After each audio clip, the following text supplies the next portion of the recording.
Bacaan Alkitab 14 September 2021, 2 Samuel pasal 10, 2 Korintus pasal 3, Yehezkiel pasal 17, Mazmur pasal 60, dan Mazmur pasal 61. 2 Samuel pasal 10. Sesudah itu matilah Raja Bani Amon dan Hanun anaknya menjadi raja menggantikan dia. Lalu berkatalah Daud, aku akan menunjukkan persahabatan kepada Hanun bin Nahas sama seperti ayahnya telah menunjukkan persahabatan kepadaku. Sebab itu Daud menyuruh menyampaikan pesan turut berduka cita kepadanya dengan perantaraan pegawai-pegawainya karena kematian ayahnya. Tetapi ketika pegawai-pegawai Daud sampai ke negeri Bani Amon itu, berkatalah pemuka-pemuka Bani Amon itu kepada Hanun tuan mereka, apakah menurut anggapanmu Daud hendak menghormati ayahmu karena ia telah mengutus kepadamu orang-orang yang menyampaikan pesan turut berduka cita? Bukankah dengan maksud untuk menyelidik kota ini, untuk mengintainya dan menghancurkannya, maka Daud mengutus pegawai-pegawainya itu kepadamu? Lalu Hanun menyuruh menangkap pegawai-pegawai Daud itu, disuruhnya mencukur setengah dari janggut mereka dan memotong pakaian mereka pada bagian tengah sampai pantat mereka, kemudian dilepasnya mereka. Hal ini diberitahukan kepada Daud, lalu disuruhnya orang menemui mereka, sebab orang-orang itu sangat dipermalukan. Raja berkata, tinggallah di Yeriko sampai janggutmu itu tumbuh, kemudian datanglah kembali. Setelah dilihat Bani Amon bahwa mereka dibenci Daud, maka Bani Amon itu menyuruh orang menyewa dari orang Aram Bet Rehob dan orang Aram dari Zoba 20.000 orang pasukan berjalan kaki, dari Raja Negeri Maaka 1.000 orang, dan dari orang-orang Top 12.000 orang. Ketika Daud mendengar hal itu, disuruhnya lah Yoab maju dengan segenap pasukan pahlawan. Lalu Bani Amon maju, diaturnya barisan perangnya di depan pintu gerbang, sedang orang Aram dari Zoba dan dari Rehob dan orang-orang Tob dan Maaka ada tersendiri di padang. Ketika Yoab melihat bahwa serangan itu mengancam dia dari depan dan dari belakang, maka dipilihnya lah sebagian dari orang pilihan Israel, lalu ia mengatur barisan mereka berhadapan dengan orang Aram itu. Selebihnya dari rakyat itu ditempatkannya di bawah pimpinan Abisai, adiknya, yang mengatur barisan mereka berhadapan dengan Bani Amon itu. Lalu berkatalah Yoab, jika orang Aram itu lebih kuat daripadaku, maka haruslah engkau menolong aku. Tetapi jika Bani Amon itu lebih kuat daripadamu, maka aku akan datang menolong engkau. Kuatkanlah hatimu dan marilah kita menguatkan hati untuk bangsa kita dan untuk kota-kota Yahweh kita. Tuhan kiranya melakukan yang baik di matanya. Lalu Yoab dan tentera yang bersama-sama dengan dia maju berperang melawan orang Aram, dan orang-orang itu melarikan diri dari hadapannya. Ketika Bani Amon melihat bahwa orang Aram sudah melarikan diri, maka mereka pun larilah dari hadapan Abisai dan masuk ke dalam kota. Sesudah itu pulanglah Yoab setelah memerangi Bani Amon dan sampailah ia ke Yerusalem. Ketika orang Aram melihat bahwa mereka telah terpukul kalah oleh orang Israel, maka berkumpullah mereka bersama-sama. Juga Hadadezer menyuruh orang Aram yang di seberang sungai Efrat maju berperang. Mereka sampai ke Helam di bawah pimpinan Sobak, panglima tentara Hadadezer. Setelah hal itu diberitahukan kepada Daud, maka dikumpulkannya seluruh orang Israel, diseberanginya sungai Yordan, lalu sampai ke Helam. Orang Aram mengatur barisannya berhadapan dengan Daud dan bertempur melawan dia. Tetapi orang Aram itu lari dari hadapan orang Israel, dan Daud membunuh dari orang Aram itu 700 ekor kuda kereta dan 40.000 orang pasukan berkuda. Sobak, panglima tentara mereka, dilukainya sedemikian hingga ia mati di sana. Ketika dilihat semua raja yang takluk kepada Hadadezer bahwa mereka telah terpukul kalah oleh orang Israel, maka mereka mengadakan pendamaian dengan orang Israel dan takluk kepada mereka. Sesudah itu takutlah orang Aram memberi pertolongan lagi kepada Bani Amon. 2 Korintus pasal 3. Adakah kami mulai lagi memujikan diri kami, atau perlukah kami seperti orang-orang lain menunjukkan surat pujian kepada kamu atau dari kamu? Kamu adalah surat pujian kami yang tertulis dalam hati kami dan yang dikenal dan yang dapat dibaca oleh semua orang.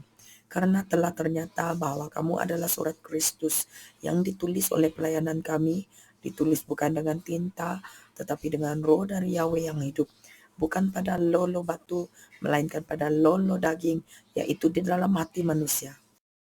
Demikianlah besarnya keyakinan kami kepada Yahweh oleh Kristus. Dengan diri kami sendiri, kami tidak sanggup untuk memperhitungkan sesuatu seolah-olah pekerjaan kami sendiri. Tidak, kesanggupan kami adalah pekerjaan Yahweh. Ialah membuat kami juga sanggup menjadi pelayan-pelayan dari suatu perjanjian baru yang tidak terdiri dari hukum yang tertulis, tetapi dari roh, sebab hukum yang tertulis mematikan, tetapi roh menghidupkan. Pelayanan yang memimpin kepada kematian terukir dengan huruf pada lolo batu. Namun demikian kemuliaan Yahweh menyertainya waktu ia diberikan. Sebab sekalipun pudar juga, cahaya muka Musa begitu cemerlang sehingga mata orang-orang Israel tidak tahan menatapnya. Jika pelayanan itu datang dengan kemuliaan yang demikian, betapa lebih besarnya lagi kemuliaan yang menyertai pelayanan roh. Sebab jika pelayanan yang memimpin kepada penghukuman itu mulia, betapa lebih mulianya lagi pelayanan yang memimpin kepada pembenaran. Sebenarnya, apa yang dahulu dianggap mulia, jika dibandingkan dengan kemuliaan yang mengatasi segala sesuatu ini, sama sekali tidak mempunyai arti. Sebab jika yang pudar itu disertai dengan kemuliaan, betapa lebihnya lagi yang tidak pudar itu disertai kemuliaan. Karena kami mempunyai pengharapan yang demikian, maka kami bertindak dengan penuh keberanian, tidak seperti Musa yang menyelubungi mukanya, supaya mata orang-orang Israel jangan melihat hilangnya cahaya yang sementara itu. Tetapi pikiran mereka telah menjadi tumpul, sebab sampai pada hari ini selubung itu masih tetap menyelubungi mereka, jika mereka membaca perjanjian lama itu tanpa disingkapkan, karena hanya Kristus saja yang dapat menyingkapkannya. Bahkan sampai pada hari ini, setiap kali mereka membaca kitab Musa, ada selubung yang menutupi hati mereka. Tetapi apabila hati seorang berbalik kepada Tuhan, maka selubung itu diambil daripadanya. Sebab Tuhan adalah roh, dan di mana ada roh Yahweh, di situ ada kemerdekaan. Dan kita semua mencerminkan kemuliaan Tuhan dengan muka yang tidak berselubung. Dan karena kemuliaan itu datangnya dari Tuhan yang adalah roh, maka kita diubah menjadi serupa dengan gambarnya dalam kemuliaan yang semakin besar. Yeskiel pasal 17. Maka datanglah firman Tuhan kepadaku, hai anak manusia, katakanlah suatu teka-teki dan ucapkanlah suatu perumpamaan kepada kaum Israel. Katakanlah, beginilah firman Tuhan Yahweh, seekor burung rajawali yang besar dengan sayapnya yang besar dan panjang, penuh dengan bulu yang berwarna-warna, datang ke gunung Libanon, dan ia mengambil puncak pohon aras. Ia mematahkan pucuknya yang paling ujung dan dibawanya ke sebuah negeri perdagangan, lalu diletakkannya dia di kota perniagaan. Ia mengambil sebuah dari taruk-taruk tanah itu dan menanamnya di ladang yang sudah sedia ditaburi. Ia menempatkannya dekat air yang berlimpah-limpah seperti pohon gandarusa, sehingga ia tumbuh dan menjadi pohon anggur yang rimbun, yang tumbuhnya rendah dan cabang-cabangnya melengkung menuju burung itu, dan akar-akarnya tetap di bawahnya. Demikianlah ia menjadi pohon anggur dan mengeluarkan tunas-tunas dan memancarkan taruk-taruk. Dalam pada itu ada juga burung rajawali besar yang lain dengan sayapnya yang besar dan bulu yang lebat. Dan sungguh pohon anggur ini mengarahkan akar-akarnya ke burung itu, dan cabang-cabangnya dijulurkannya kepadanya, supaya burung itu mengairi dia lebih baik dari bedeng di mana ia ditanam. Namun ia ditanam di ladang yang baik, dekat air yang berlimpah-limpah, supaya ia bercabang-cabang dan berbuah, dan supaya menjadi pohon anggur yang bagus. Katakanlah, beginilah firman Tuhan Yahweh, apakah itu akan berhasil? Apakah orang tidak akan mencabut akar-akarnya dan menyentakkan buahnya, sehingga semua ulamnya yang baru menjadi kering? Tidak usah tangan yang kuat dan banyak orang untuk mencabut dia dengan akar-akarnya. Lihat, ia memang ditanam, tetapi apakah ia akan memberi hasil? Apakah ia tidak akan layu kering kalau ditimpa angin timur? Ia akan layu kering di bedeng tempat tumbuhnya itu. Maka datanglah firman Tuhan kepadaku, katakanlah kepada kaum pemberontak, tidakkah kamu mengetahui apa artinya ini? Katakan, lihat, Raja Babel datang ke Yerusalem dan ia mengambil rajanya dan pemuka-pemukanya dan membawa mereka ke Babel baginya.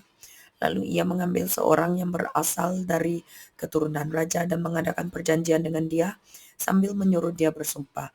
Ia mengambil juga orang-orang berkuasa di negeri itu supaya kerajaan itu menjadi lemah dan jangan memberontak lagi, juga supaya memegang teguh perjanjian itu dan dengan demikian tetap ada.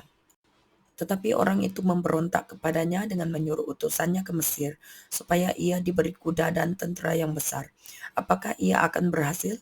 Apakah orang yang berbuat demikian dapat luput? Apakah orang yang mengingkari perjanjian dapat luput? Demi aku yang hidup, demikianlah firman Tuhan Yahweh, ia pasti mati di Babel, di tempat raja yang mengangkatnya menjadi raja, karena ia memandang ringan kepada sumpah yang dimintakan raja itu daripadanya, dan mengingkari perjanjian raja itu dengan dia. Dan Firaun tidak akan membantu dia dalam peperangan dengan tentera yang besar dan sekumpulan banyak orang. Pada waktu tembok pengepungan ditimbun dan benteng pengepungan didirikan untuk melenyapkan banyak orang. Ya, ia memandang ringan kepada sumpah dan mengingkari perjanjian. Sungguh, walaupun ia menyungguhkan hal itu dengan berjabat tangan, tetapi ia melanggar semuanya itu, maka ia tidak dapat luput.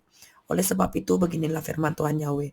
Demi aku yang hidup, aku pasti menimpakan atas kepalanya sumpahnya kepadaku, yang dipandangnya ringan, dan perjanjiannya di hadapanku, yang diingkarinya. Aku akan memasang jaringku untuk menangkap dia, dan di dalam perangkapku ia akan terjebak. Aku akan membawa dia ke Babel, dan di sana aku akan berperkara dengan dia, karena ia berubah setia terhadap aku. Dan semua tentera pilihannya akan tewas dimakan pedang, dan yang terluput akan dihamburkan ke semua mata angin.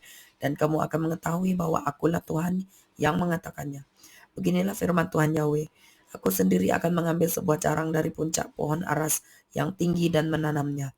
Aku mematahkannya dari pucuk yang paling ujung dan yang masih muda, dan aku sendiri akan menanamnya di atas sebuah gunung yang menjulang tinggi ke atas. Di atas gunung Israel yang tinggi akan kutanam dia, agar ia bercabang-cabang dan berbuah dan menjadi pohon aras yang hebat. Segala macam burung dan yang berbulu bersayap tinggal di bawahnya. Mereka bernaung di bawah cabang-cabangnya.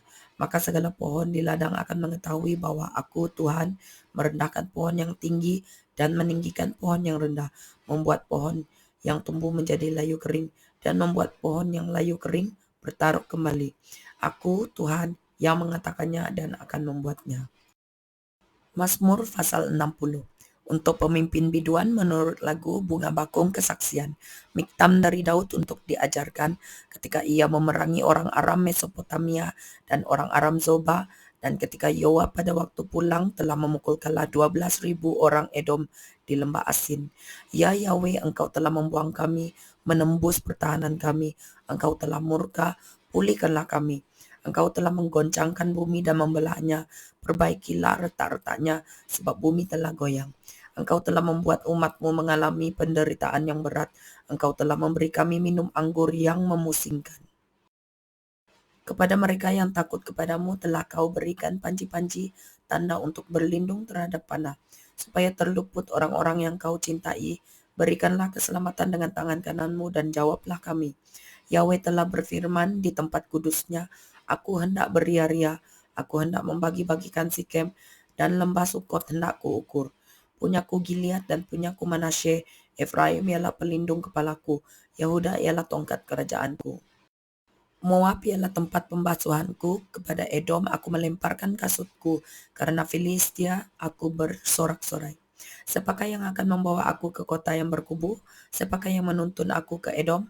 Bukankah engkau, ya Yahweh, yang telah membuang kami, dan yang tidak maju, ya Yahweh, bersama-sama bala tentera kami? Berikanlah kepada kami pertolongan terhadap lawan, sebab sia-sia penyelamatan dari manusia.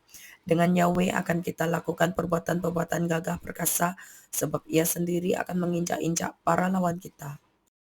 Mazmur pasal 61. Untuk pemimpin biduan dengan permainan kecapi dari Daud. Dengarkanlah kiranya seruanku, ya Yahweh, perhatikanlah doaku. Dari ujung bumi aku berseru kepadamu, karena hatiku lemah lesu. Tuntunlah aku ke gunung batu yang terlalu tinggi bagiku. Sungguh, engkau telah menjadi tempat perlindunganku, menara yang kuat terhadap musuh. Biarlah aku menumpang di dalam kemahmu untuk selama-lamanya. Biarlah aku berlindung dalam naungan sayapmu. Sungguh engkau, ya Yahweh, telah mendengarkan nazarku, telah memenuhi permintaan orang-orang yang takut akan namamu. Tambahilah umur raja, tahun-tahun hidupnya kiranya sampai turun-temurun. Kiranya ia bersemayam di hadapan Yahweh selama-lamanya. Titahkanlah kasih setia dan kebenaran menjaga dia. Maka aku hendak memasmurkan namamu untuk selamanya, sedang aku membayar nazarku hari demi hari.